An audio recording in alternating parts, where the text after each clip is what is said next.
بسم الله الرحمن الرحيم. لا أقسم بيوم القيامة ولا أقسم بالنفس اللوامة. أيحسب الإنسان أن لن نجمع عظامه بلى قادرين على أن نسوي بنانه بل يريد الإنسان ليفجر أمامه يسأل أيان يوم القيامة فإذا برق البصر وخسف القمر وجمع الشمس والقمر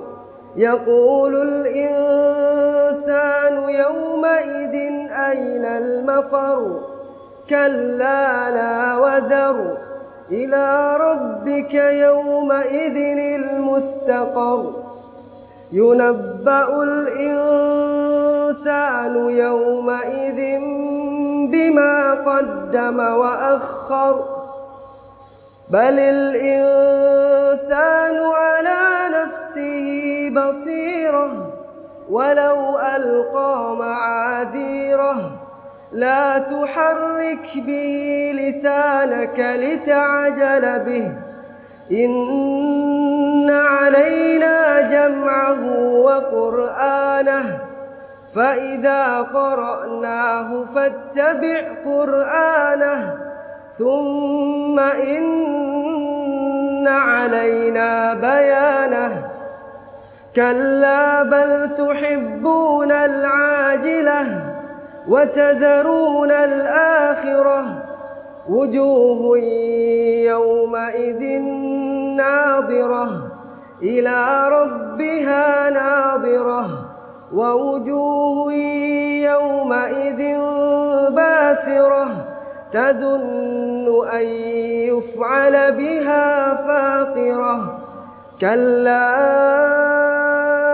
إذا بلغت التراقي وقيل من راق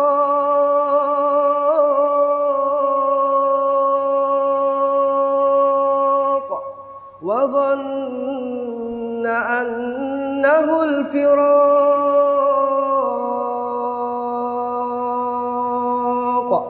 والتفت الساق بالساق